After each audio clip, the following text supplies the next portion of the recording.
Good morning. I'm Jeff Hammond, Executive Director at International Ground Source Heat Pump Association. Thank you for joining us for the Dig Deeper webinar for April. I appreciate WaterFurnace's sponsorship, their manufacturer of water source and geothermal heat pumps. And this was part of their gold sponsorship for the 2023 annual conference. That was one of the benefits for the gold sponsorship, was being able to sponsor Dig Deeper webinars. So we appreciate that. We have an exciting topic this morning, and I'll be announcing the speaker shortly. Before we do that, we do have just a few updates for IGSPA members. One of the notes to mention is that if you're interested in speaking at a town hall or a Dig Deeper webinar, go to IGSPA.org. We do still have a few spots open. There's a training and events button on the home page. Click there, you'll find an abstract that you can fill out, and then we'll take a look at the topic. So please check that out, and we'd love to hear from you. Our research conference is coming up here shortly at the end of next month. We already have 50 papers accepted, and you can register at IGSPA.org. There's also a program guide that's available, and more details at IGSPA.org. The next annual conference has been pushed back a few months so that it's a spring instead of winter conference. That's in conjunction with Geothermal Alliance of Illinois, and that's in Champaign, Illinois, March the 11th through the 13th. Most of the information is online already at IGSPA.org. We are accepting abstracts for workshop speakers, and we already have quite a number of rooms available. You can see here about 36% of the rooms have already been booked. So you'll want to make sure you get your room reserved. Once we run out of rooms at the conference hotel, then we'll announce other hotels in that local area. Also, we have until January 31st for early bird registration pricing. Sponsorship opportunities are available now, and we'll announce exhibitor spaces in May. So things are really moving quickly with this next conference. Speaking of sponsors, we're pleased to announce that we already have our platinum sponsors, Climate Control Group and Intertech, have committed to the platinum sponsorship. We also have one of 5 silver sponsors, or one of 6, sorry, and one of 8 bronze sponsors. So if you want to sponsor the conference, they're already going quickly. Just a reminder that April is National Geothermal Month. Hopefully you've seen the social media posts and email campaigns. It's gone well. We appreciate everybody's participation in this. I think we've really received a lot of really good, lot of good traffic, if I can speak this morning. So we appreciate everybody's participation. Our Geo Outlook magazine is back, and hopefully you've been seeing that. We have had some trouble with email lists, so if you have not received notification of the January edition, please let us know. The next edition is July. It's published right now twice per year, and so the next edition is coming up in July. We do have still space for advertising, and this is in partnership with BNP Media. If you're familiar with Engineered Systems or the news, this also goes out to their members, so our reach is about 50,000 people. If you want to advertise, it's a great way to get your name out there. Our membership program, you may have seen, we had a lot of changes to this, so a lot of different options, from lower cost directory listing only memberships, as well as all the way up to our benefactor member. We've also introduced membership for retirees and students, and discounts now for certification. So a lot of changes there. If you haven't checked that out, go to IGSPA.org. We have a brand new member portal as of last Friday, and now this gives you a lot more information. So you'll want to check that out. If you haven't logged in since last Friday, you will have to reset your password. I think someone doesn't have their microphone muted. If you would, please mute your microphone if you're not speaking. Once you log on to the new member portal, it looks very similar, but you have a few different buttons and a lot more options. One of my favorites is this setup auto renewal. It's always a pain to have to deal with that every year or every 3 years if you're doing a 3-year notification. So now you can go to setup auto renewal, and it'll automatically charge your credit card each year or each 3 years, and you don't have to mess with that. There's also information here on your membership and certification. This person plans to live a lot longer than I do, with the expiration of date of 2125. Sorry, I had to have a little bit of comic relief in the presentation this morning.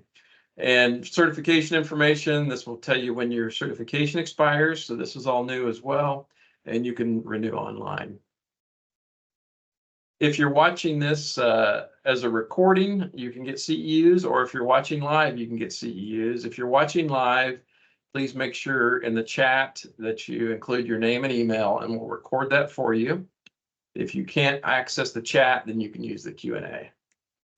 And if you are watching it as a recording, you'll need this code. You don't need this code if you're live, but if it's a recording, you'll want to submit this code to info@expo.org so that you get credit for watching the recording. Just a little bit of housekeeping. Chat and Q&A is for questions. So at the end of Bob's presentation, I'll read those questions and Bob will be able to address those. If we don't get to your question today, we'll do our best to get back to you as soon as possible. We are recording this session and it should be up online by the beginning of next week if you want to view this later on. If you are having trouble with chat, you may get a message like the one over here on the right. Just click OK so that you're able to access chat. And if you can't access chat, you can use Q&A. Worst case scenario, if you can't use that, raise your hand and we'll unmute your microphone. You'll be able to ask that question verbally. All right, I will read this disclaimer and then introduce our presenter.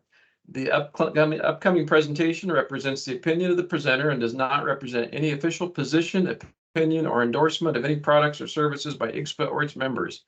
IGSPA town halls and Dig Deeper webinars are for member updates and education on the latest information in the geothermal heat pump industry and are not meant to endorse one technology or brand over another. It is the presenter's responsibility to disclose any conflict of interest or position that may arise in the content of the webinar. So one more slide here, just to kind of put this in perspective. We have an experienced presenter today that goes back into the early days of geothermal. So I want to share this picture with you. You may recognize the individuals. This was my first job while I was still going to Purdue. Thought it would be a great listing on the resume. I was taking electrical engineering technology courses and never left. So you can see maybe some familiarity here. Bob Brown over on the left, and here's me in a lab job, my first job in this industry. So I thought you might enjoy that. And without further ado, let me introduce our speaker, Bob Brown.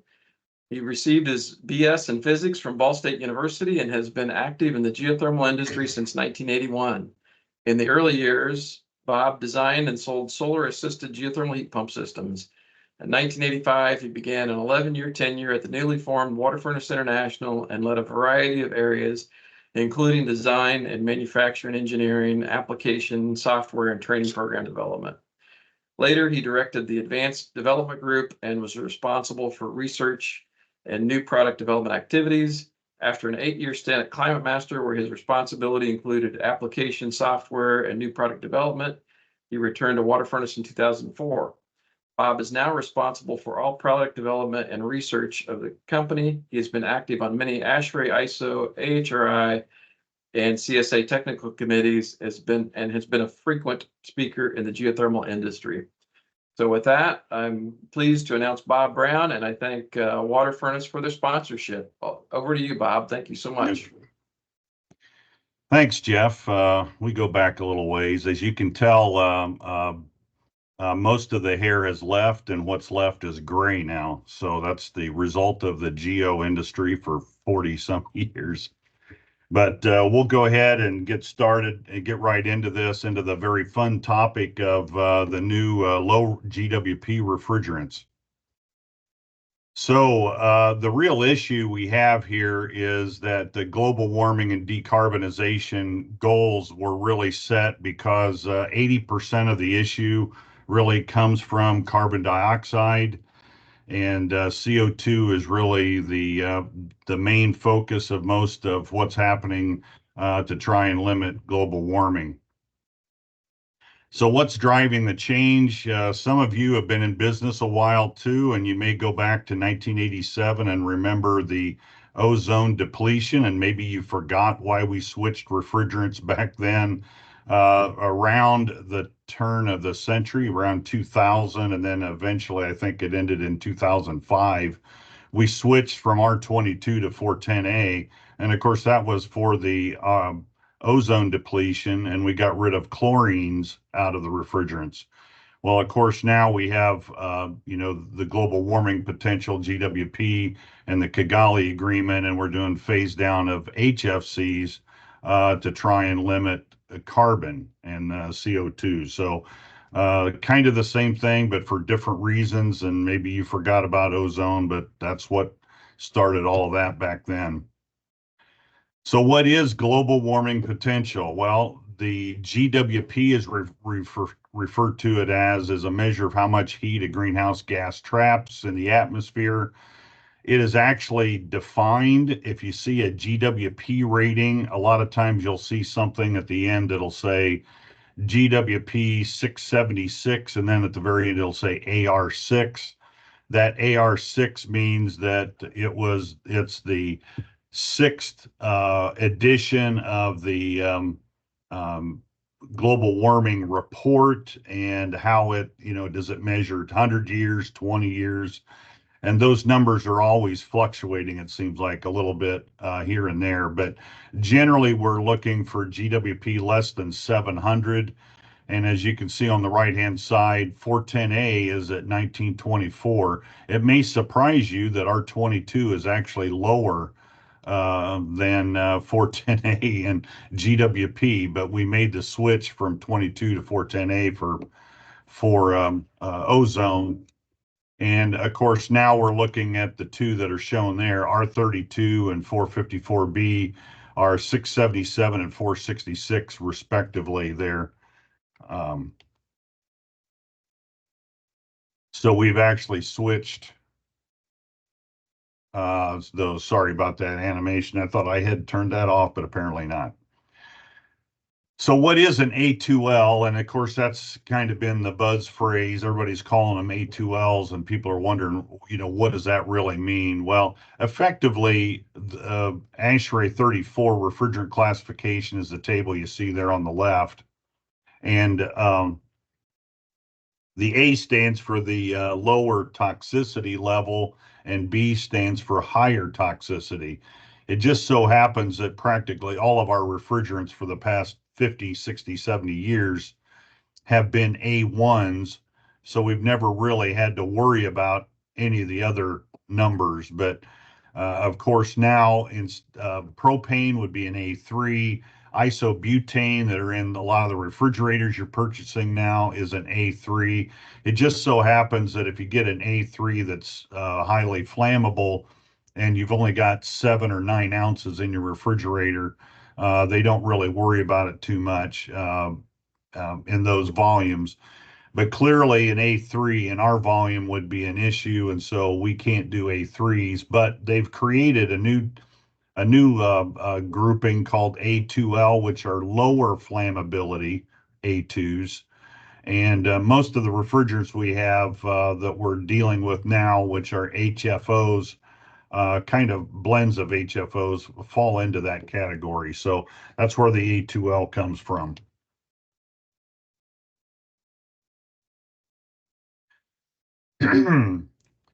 R32 is actually the main refrigerant that we're using. It's an HFC, and we're doing a blend of that and essentially an HFO. And R32 is a single component refrigerant. It's got a GWP roughly of 675. And 410A actually was made up of 50% R32 and 50% of R125.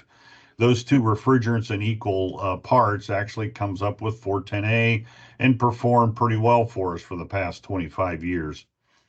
The new 454B is almost 70% R32, but it's adding a new HFO refrigerant in, 1234YF, at 30%.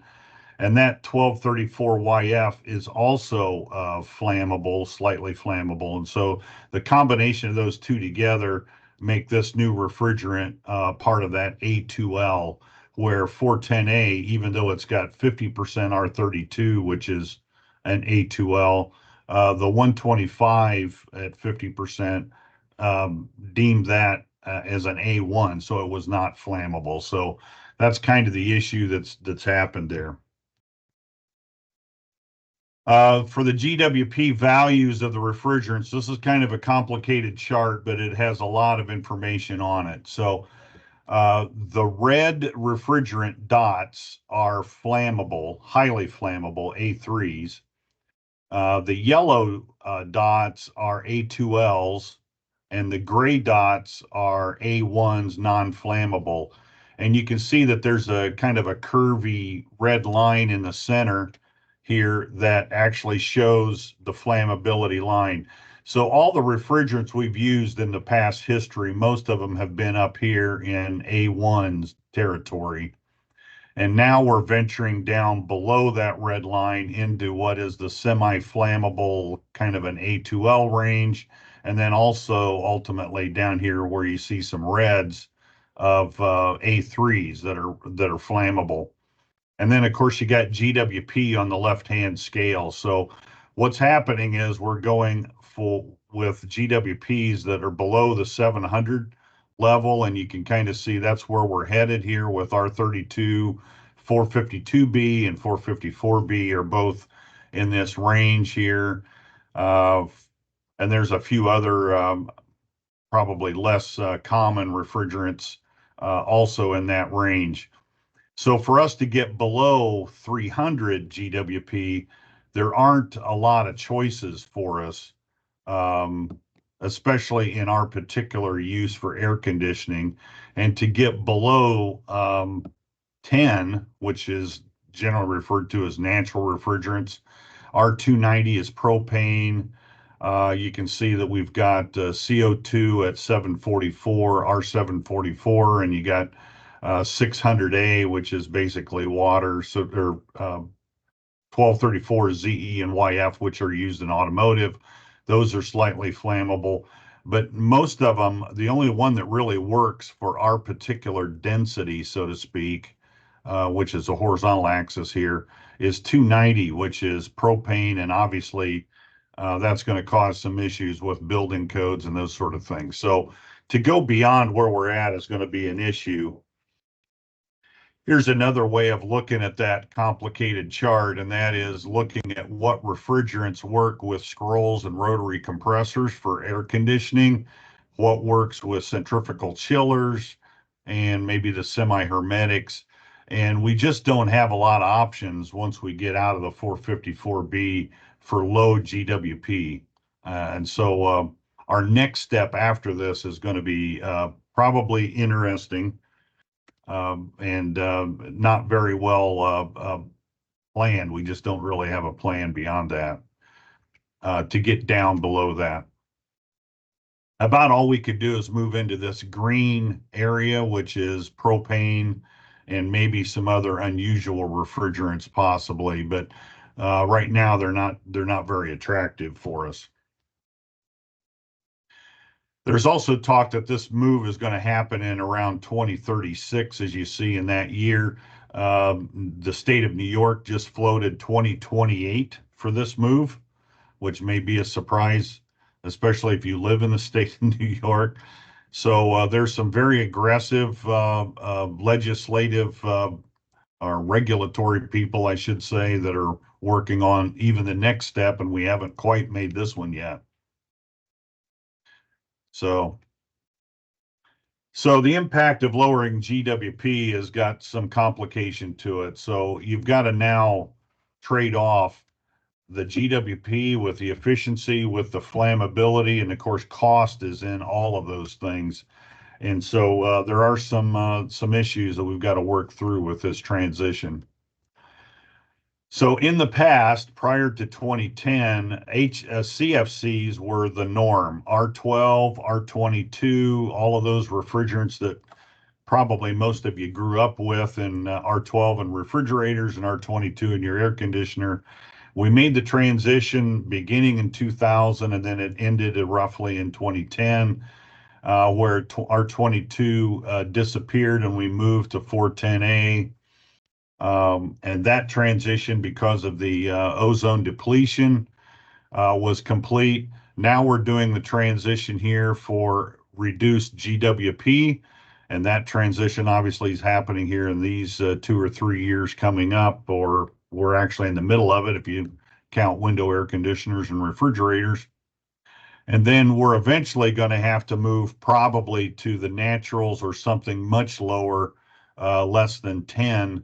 And that's where you get into the propane, CO2, 1234YF, and some of the other refrigerants that potentially would be happening maybe as soon as less than 10 years from now.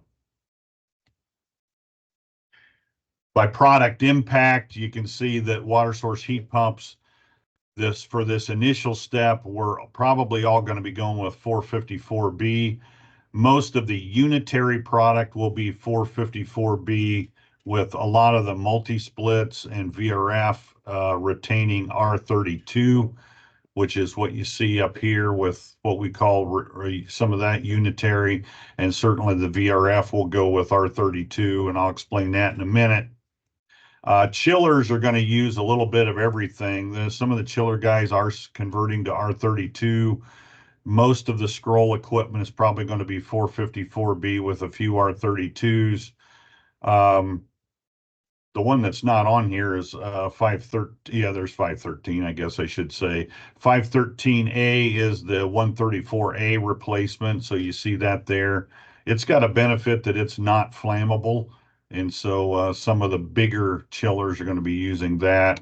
And then you can see some more unusual equipment down here with 1234YF and 1233ZD, and then the CO2 and so on and so forth. But by and large, as a residential HVAC contractor, 454B will primarily be your refrigerant with a few R32 and multi-split and some VRF.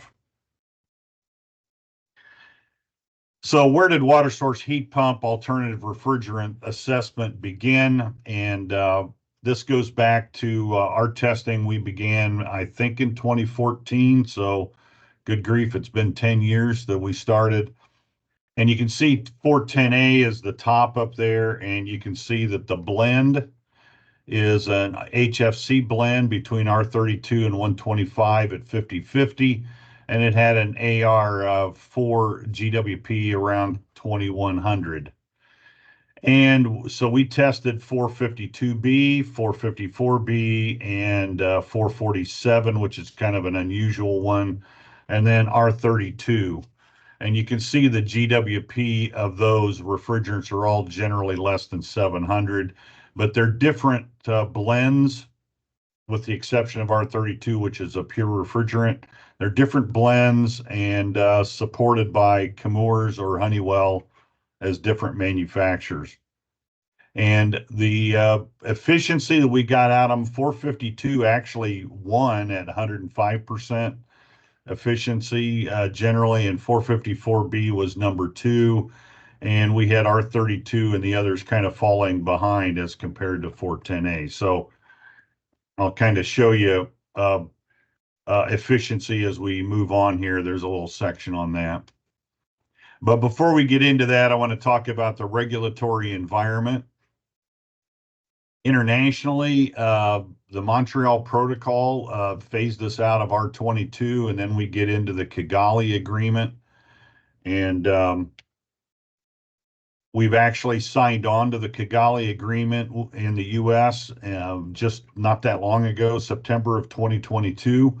At the federal level, we had actually some issues because we didn't, the EPA, you may remember there were some lawsuits during the Trump administration where the EPA was not allowed to regulate CO2 because it wasn't really part of their jurisdiction. And so the AIM Act solved most of that and was passed, essentially giving the EPA the authority to regulate it. But that's relatively recent, like January of 2022. And then at the state level, you've got a lot of things happening with SNAP rules and with building codes, and I'll kind of get into that here in a second.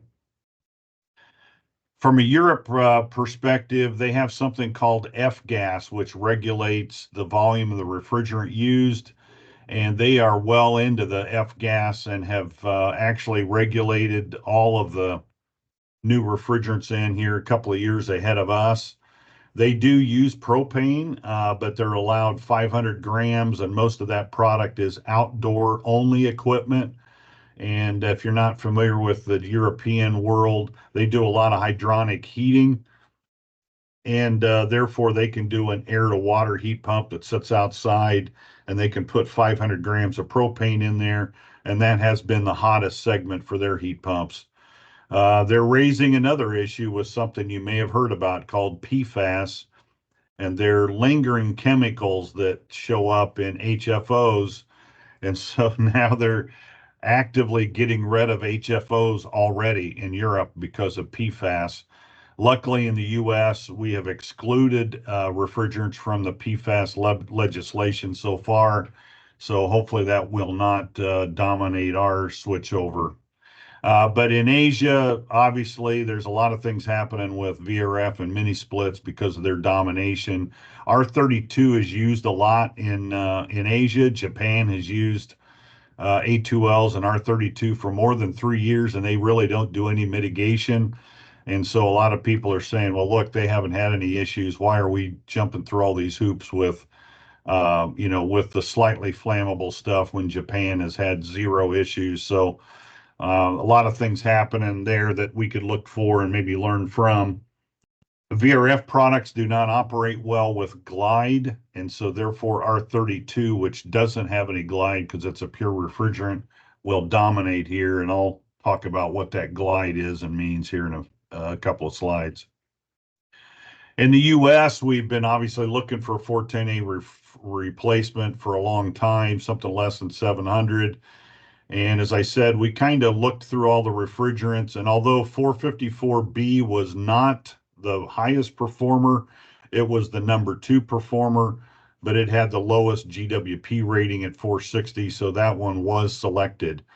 You'll also see R32 here, especially in window air conditioners and whatnot that are made in Asia. And mini splits and multi splits and VRF because of the Asian influence there, I should say. And you're probably only going to see A3s right now in like very, very small charges, less than 150 grams. And you're going to see that put in refrigerators that you've been purchasing the past couple of years. Currently, building codes don't allow anything over 150 grams, so the A3s are not going to happen here unless there's some major changes there. So this is probably an important slide, and the American Innovation and Manufacturing, the AIM Act, which you may or may not remember that happened back in January of 22. Essentially, Congress back then gave, gave the authority to the EPA to actually phase out and phase down HFC production and phase out the refrigerant totally. Prior to that, the EPA, by Supreme Court ruling, was not allowed to do that, and there was a lot of battles going on. So this was monumental to have this AIM Act actually happen, and that's what happened. And then that phase down, phase out has begun. You may not be aware, but if you've bought refrigerant recently, you probably noticed that the price of R410A has skyrocketed. Well, this is why. The AIM Act phase down schedule was announced. And so here's what happened. In 2022, industry-wide, they were only allowed to make 90% of the 2017 to 2019 average refrigerant output. In 23, that was 90%. This year, they're only allowed to make 60% of that amount. And you can see the phase out as it progresses. So that is why 410A has begun getting a higher and higher cost to it because of those phase outs. Now that is industry wide. So that's auto, foam, refrigeration, HVAC. And so that's at Chemours and that's at the Chemours and Honeywell level. So they're able to do some moving around, but inevitable price increases happened. So of all the slides I'm presenting here today, this is probably one of the most important ones. And this is the actual phase out that was set by the EPA rulemaking. And this came out December of 2022. So it's only about 15 months old. And window air conditioners were set for January 1st, 2023. So every window air conditioner you buy now is going to be the new refrigerants, low GWP refrigerants. Chillers, all the chillers in the SNAP Rule 21 states, which you see listed there, California, Colorado, and so on and so forth, those all effectively have to have the new refrigerants, low GWP refrigerants, as of January 1st this year. So they've already switched over. We at WaterFurnace have already been manufacturing the new refrigerant chillers this year and have shipped them. The rest of the states, it's January 1st of 2025. So that's kind of a mess there. Some states 2024, some states 25. For heat pumps, air conditioners, and everything else, you're going to see this switch as of January 1st of this coming year. And the clarification note down at the bottom that any components manufactured prior to January 1st, 25 can be used in installations for 3 years. So in other words, we could actually build product, put it in a warehouse, and as long as it's manufactured prior to that date, it can actually be used 3 years later. Splits, on the other hand, only have 1 year till 26, per the clarification that just came out here in December. So kind of messy, but it's begun. Industry standard code changes. This slide is really super detailed, so I'm not even going to go through them all over, but just to let you know, there's a lot of stuff that had to happen to get flammable refrigerants to have those be able to be installed in your homes. And so it is complicated, and getting the committees to all do exactly the same wording, the same thing early on at the right time was almost overwhelming. And obviously it didn't all happen at the correct way and at the correct time. So it's really kind of a mess, but it started back in 2017 with a few things. The AIM Act began back then but didn't get really passed until 2022. So there's a lot of stuff happening. So just trying to show you the complexity of getting all of this stuff going was really overwhelming.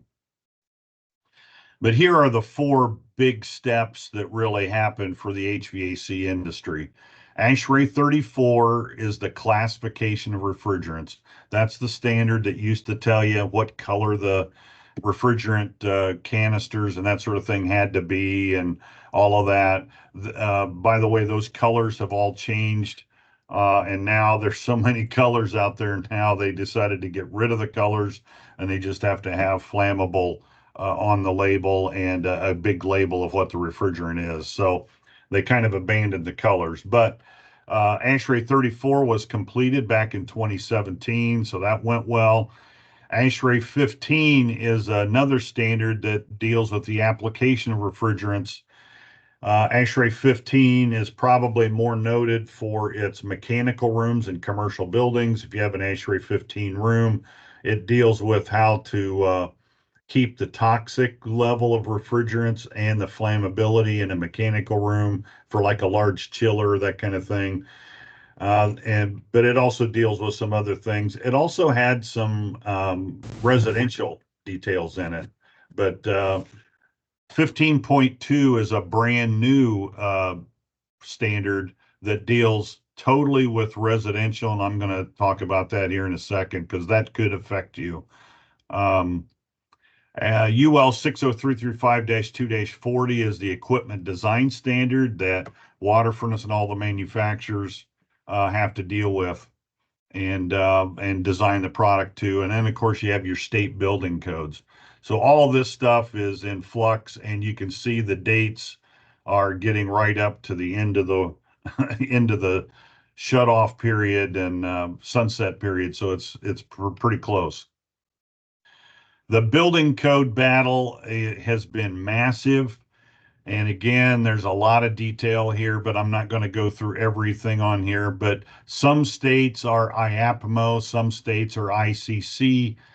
The states are IAPMO, they voted down A2Ls and didn't really like it. And ICC had some late coming additions and tried to get some of that in. The bottom line is this. If you look at the state's building code additions, a lot of them are old. You know, Indiana's 2012 for the International Building Code. Nobody has like the latest building code. So even if they change the building codes, having the states be right up to date was going to be very complicated and probably wasn't going to happen. So that first bullet at the bottom down there, nearly all states have essentially kind of bypassed all of this, and they simply legislated through the legislature that said you can't deny A2Ls in our state for installation. And by doing that legislation directly, they're kind of bypassing the building code authority for now and hoping all of that stuff can get caught up later. Now, there's a few states that still have issues. Maine, Kentucky, and Nevada are those. Nevada is the worst, and I'm not sure, how that's going to get resolved. So if you're in Nevada, I really don't have an answer. The other two probably will get resolved, but these are kind of where we're at today. I mentioned ASHRAE 15, and historically it's been mainly a commercial standard for the refrigerant applications, and the residential stuff was largely unnoticed or unregulated. But what's happening now is once they updated for A2Ls, they realized they needed to do a bunch of stuff for flammability residentially as well. So they created a brand new ASHRAE 15.2, and that is the residential safety standard for the application of refrigerants. And it is under flux, and it's not completely aligned with some of the other standards, like the way we design heat pumps here. And so there's some regulations that are not quite totally all lined up there. But here's an important thing, and I'm going to talk about this again at the very end. There is an ACA tech training largely based on this ASHRAE 15.2, and I'm going to urge everybody to kind of go through that training as best you can. It's the only generic training that's available that we're aware of, and it's not really, super intensive training, but it's the best that's around, and you probably need to go through that.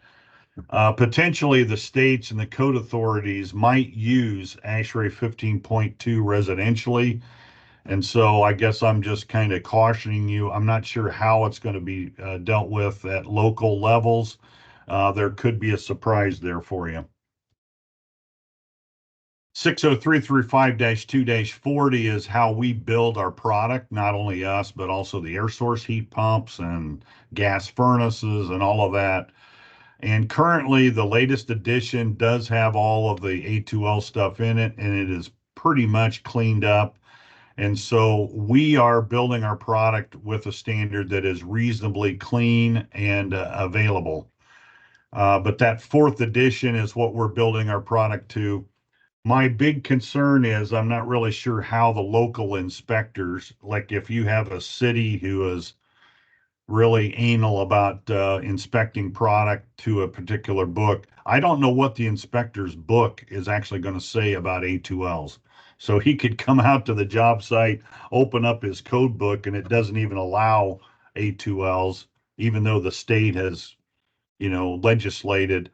You know how it depends on how powerful these guys are and how disruptive they would like to be. But so the local inspectors, I'm not sure how that's going to work. If you don't have local inspection in a rural county, you're probably not going to have to worry about anything. Just a quick note on performance, because I'm running out of time here. The alternative of refrigerant evaluation we went through essentially we had anticipated the capacity would drop 1 to 3%, and we anticipated the refrigerant efficiency would increase 3 to 6%. So that's really it in a nutshell. A lot of details here. If you want to study the slides, I guess you can do it on pause when we get to that. Capacity and efficiency summary is essentially that. We picked 454B. It was number 2 in performance, but number 1 in low GWP. And like the rest of the industry, that's kind of how it was selected. A quick note on glide.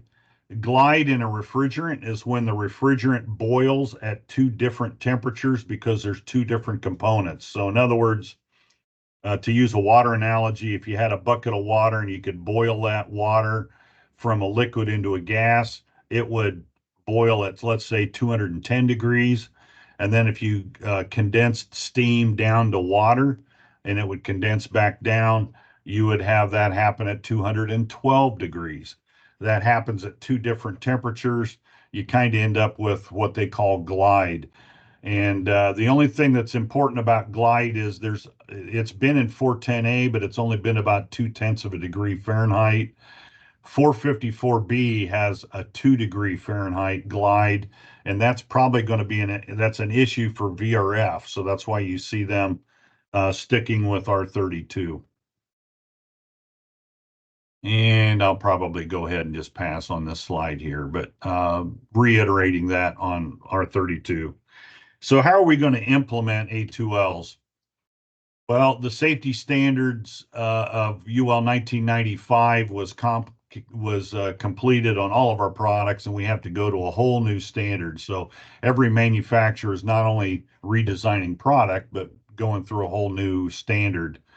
And then if it's a direct system, that means the refrigerant on the lower left, you can see that the refrigerant is actually in the occupied space. And so that means there's a potential for leak.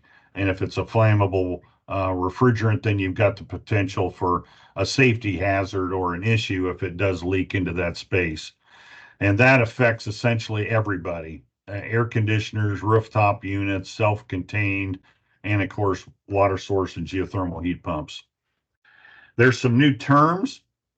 LFL is a lower flammability limit, and it describes just what you're hearing out of the definition. The LFL is important, and you determine that by how much refrigerant leak by the size of the room.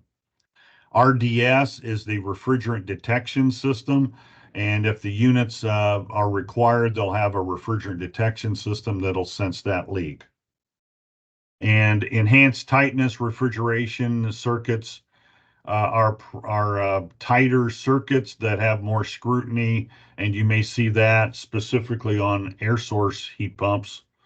They can get by and get around some of the requirements if they have that rating.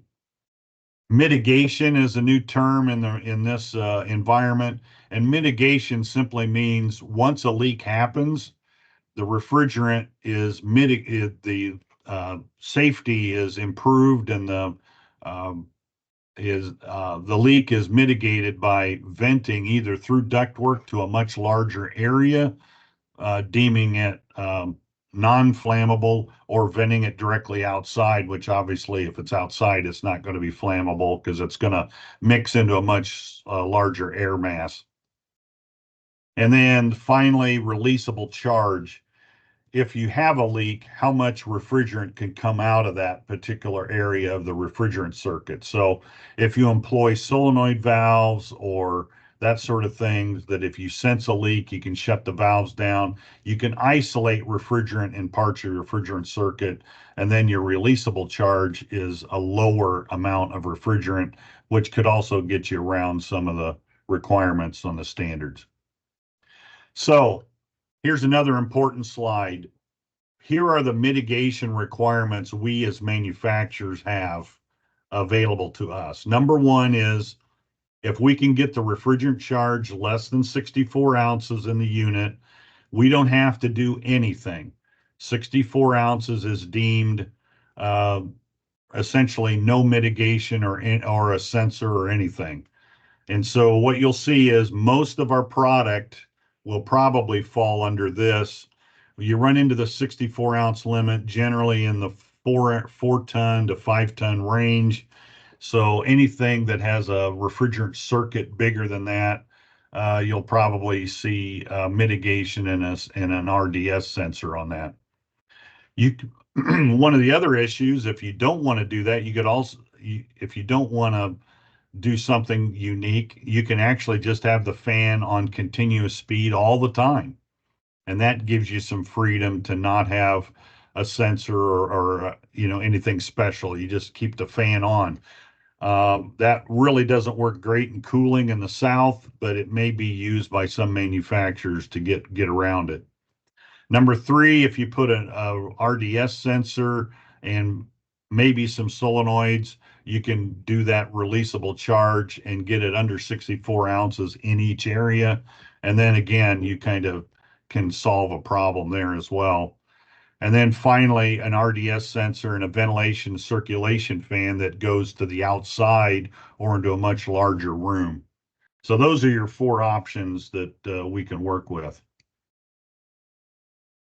And there's direct systems and indirect. You can see air source has a refrigerant directly in the occupied space at some point, and so do we, because we've got not only in the occupied space for the air handler itself, but also with the condensing side is also generally located inside. And so we've got to we got to maximum refrigerant charge. We have to sense the leaks at points if it's above 64 ounces and do mitigation, so on and so forth. So there are direct systems, and a lot of times this is something you may have to deal with, especially commercially. You may have to determine the area and the volume of the occupied space for worst case refrigerant leaks. And there is actually some guidance on that that's in installation manuals and whatnot by various manufacturers. You may see more isolation valves. We think that there might be, I got alarms here, there might be some jurisdictions that require alarms if there's a refrigerant leak. Our standards and codes do not require that. But let's say you're in Memphis, Tennessee, the city of Memphis may decide that in their codes they want to have an alarm, and so most manufacturers are allowing for those kind of things to potentially happen in different jurisdictions. And I think I'll skip that for time. The refrigerant detection system generally will probably be a sensor board and then a sensor that attaches to that. Some of the sensors actually can work independent if it's like a 24-volt system. In our particular solution, we're using communication. So we communicate to the sensor board, and then we've got a sensor communicating to our board. And so that's how we're doing it in our particular situation. But most will have some sort of a solution like that for their RDS system. So the leak detection is required greater than 64 ounces, and it'll trigger when there's a 25% sense of the lower fault limit. And they use different technologies for the sensing itself. And the mitigation logic will essentially disable the compressor and or the electric heat, and it'll disable any isolation valves, and then it'll turn on internal, external fans, and probably enable a field alarm. If you're greater than 64 ounces, you may see a varied solution to that. Most will have at least a single RDS sensor, and the mitigation may simply be turning on the fan and ventilating the unit into the larger space that it's conditioning. You may see people that have two RDS sensors, one in the air handler, one in the compressor section, and maybe even something trying to suck the refrigerant out of the compressor section into the air handler and then obviously into larger areas. So you're probably going to see a little bit of everything by manufacturers. That's one thing we've seen so far is not everybody has the same solution. Uh, Less than 5 tons, hopefully less than 64 ounces, generally greater than 5-ton circuits, you're probably going to have RDS and some sort of mitigation going on. Splits, it's a mixed bag. You're going to see a little bit of everything. You may see solenoid valves located in at the condensing unit. You may see solenoid valves in the air handler. You may not see any solenoid valves. But you're probably going to see a RDS sensor in the air handler at a minimum. And then you're going to actually, sense a leak. You're going to turn on the fan and ventilate. Outdoor units won't have to worry about anything in the condensing unit outside, but inside you may have something ventilating it. But again, we've seen a little bit of everything. It depends on how the uh, testing laboratory interprets the new standards. Water to water units generally take less refrigerant, so you may see a lot of them not have any RDS or mitigation requirements because they're under the 64 ounces. But you get into larger chillers, they're going to have something. And what you're going to see, I don't remember if I have a slide, for chillers is you're going to have a RDS sensor in each package, and then you're going to see a fan maybe collectively attached to each one. If any one of the sensors triggers, you're going to see a fan go to a large room or outside to ventilate. And almost done here. VRF systems, you're going to see RDS sensors probably all over the place. I don't know how they're going to solve all of the issues, but there are a lot of issues with VRF and the new refrigerants. So they've got an extra year to sort all that out than we do. And you may see a lot of them convert to water and come into the building with chilled and heated water, which, certainly some of the manufacturers have already announced that. Some other issues that you're going to notice, there are a lot of changes in the installation manuals, and there's a lot of application notes now about what minimum room size per the charge of the unit, the room volume. There's some sensor maintenance things that might show up. We personally at WaterFurnace are trying to pick sensors that don't require any maintenance, but the sensors are all brand new we just got our sensor shipment in like in March. And so they're hot off the lines. You see a lot of expanded serial plates defining new specifications. Sometimes they're specific to the application. For instance, a downflow unit, you may have to do this. An upflow unit, you may have to do something different. And so you've got to read the serial plates. Minimum room size is defined on the application notes. Again, installation service procedures to limit spark ignition. Probably the biggest thing is pilot operated water heaters and furnaces are not going to be allowed in the same room as an A2L heat pump. And so that may mean that your water heater is going to have to get replaced. How that's going to be regulated by the local code authority, I have no idea. Is that your responsibility? I'm not sure where that's all going to fall, but just to warn you, it's the open pilot that is the problem, and they haven't sold pilot operated water heaters for, I don't know how long it's been. It's probably been at least 5 years. You guys may know more than I do on that. But there's an awful lot of pilot operated furnaces and water heaters still in the market. So just a heads up there. So here's the slide. What you can do, begin the education process. If your manufacturer has something, certainly go to your manufacturer's stuff, but you can all enroll in the ACA A2L training. I kind of posted it right here. It is $49 for non-members. If you're a member, it's free.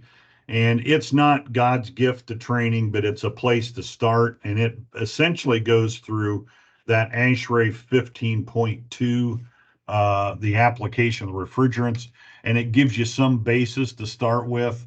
And hopefully that will help you out. So we're all done. So how are we doing here? We have about 4 or 5 minutes. So thanks so much, Bob. That was really informative. And we already have some questions coming in. Okay. All right. Questions are $5 a piece. What a deal. We'll bill everybody later if that's okay. 30-day terms. First question from Brian. Are there any new certifications required by EPA for handling A2Ls? I'm not sure what's actually in place. That training at ACA would probably deal more with that kind of thing than, exactly how to handle an air source heat pump. So I think the 15.2, I don't know if they're updating the old training or if they've got a whole new training. So I think the best thing is to do that ACA training if you can. Thank you, Bob. Keegan has a question. Are any refrigerants available that are groundwater compliant? Maybe with the PFAS conversation. Again, the PFAS is, there's like 770 chemicals identified. And the refrigerants are deemed, in the US, the refrigerants are deemed a low enough they're not on the problematic issue list, so they're not worried about them. So I don't know about groundwater specifically, but I think if it's not on the list, you probably don't have to worry about it. Thank you, Bob. And if that didn't answer your question, Keegan, go ahead and let us know. While we're waiting for some other questions here, we still have a couple of minutes. I have some questions for you, Bob. After mitigation takes place, when a leak is detected, will that heat pump, say it's a packaged unit, be able to be reset so that they can use electric heat for emergency heat? Yeah, I think that's going to be manufacturer to manufacturer. I think most, and I'm speaking here just of the guys that I talk to in my committee meetings and whatnot.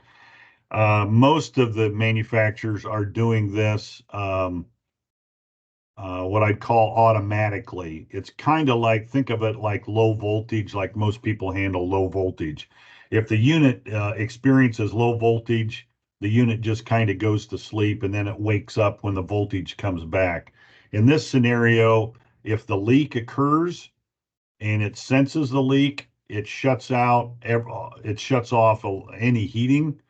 But as soon as the leak disappears and it senses that and the mitigation is working, it should allow heating to come back on. And I think most manufacturers are doing that approach as opposed to a lockout. Okay, great. One other question here. There's few states that haven't changed the code that you mentioned. I guess the challenge is going to be you can't install 410A and you can't install 454B. Will the equipment that's in inventory, I suppose that could still be installed in those states? Yeah, the dates I said were three years out. If it's in inventory at a distributor or at the manufacturer and could be certified that it was manufactured prior to January 1, 2025, it can be installed for up to 3 years. 3 years. Here's the deal though. I think the states that I mentioned with building codes that weren't up to date, you're going to be putting the new refrigerant in regardless of whether or not they're updated. Because that legislation at the state level says we have to go ahead with it regardless. The fuzzy part is I'm not sure how that's going to work at the local inspector level. And I have 11:31 Central Time, so it looks like we have run out of time, unfortunately. We had a great presentation. Thank you so much, Bob, and I appreciate everyone joining today for the Dig Deeper. This will be posted online as a recording, and everyone have a great weekend. Thanks to WaterFurnace for the sponsorship, and thanks to Bob for the presentation. Take care, You're welcome. everyone. Thanks.